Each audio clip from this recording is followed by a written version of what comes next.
Ito na yung result ng workshop natin. This is actually a red santan. In my training, it's about 3 years. 3 years na in my training. But originally, it's a Yamadori materials. Bali, ito siya from the road widening of the LGCT or LGU. So, na-save po natin. So, I started training. Bali, ganito siya. Parang triple trunk siya. Ayan. So, after nag branch selection tayo, so parang pangalawang workshop na natin ito. So actually na-achieve na natin, medyo makapal na konti yung mga branches niya.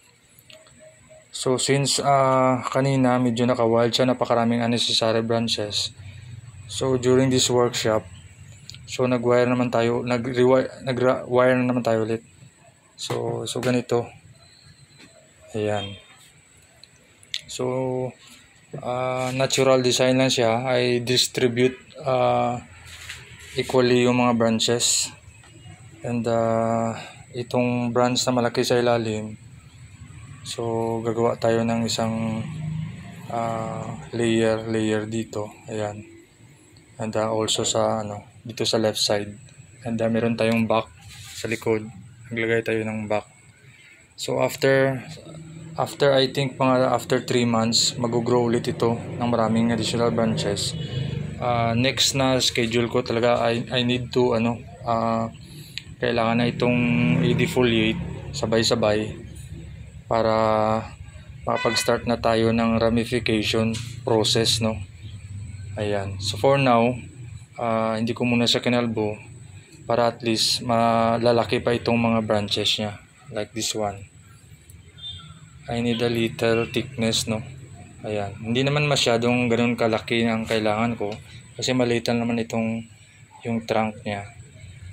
Ayan, ito. At least medyo malaki konti. Ayan. So kung mapapansin nyo, dinistribute lang natin equally yung mga branches. Ayan. So all side, balance na balance. Merong papunta going to the right, merong going to the left. May back branch tayo. And after ng primary secondary branches niya, gumawa tayo ng branch towards the front, and ito na magiging apex. So far ngayon medyo hindi pa masyadong makapal yung apex na part.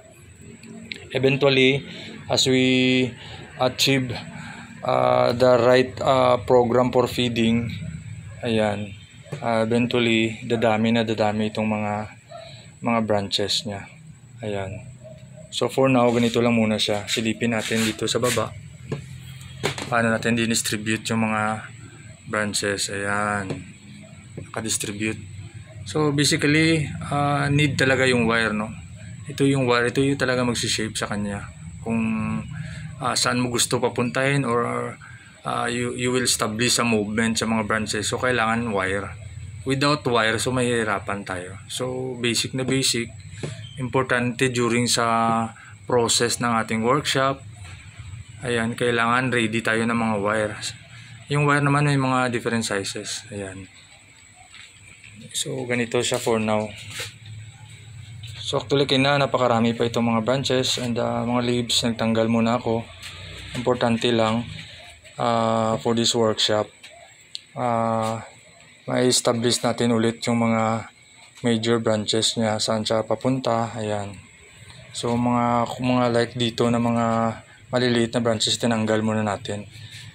This is to achieve at lalo pang kakapal itong mga branches. Ayan. Focus muna sa how many major branches lang para ma-achieve natin yung thickness na gusto natin, at saka magkaroon siya ng balance with the size of the trunk. So for now, so ganito muna siya for now. Ayan. So ito naman ang santan sa ganitong stages. Like ganitong stages niya, wala naman whole year round naman ito namumulaklak. After yata mga I think tutubo yung mga bagong mga branches niya at mga leaves. Eventually mamumulaklak naman ito. Ito naman yung pinaka-karakter talaga ng santan. All year round pa-flower siya. So this is a red santan. So thank you. Ayan.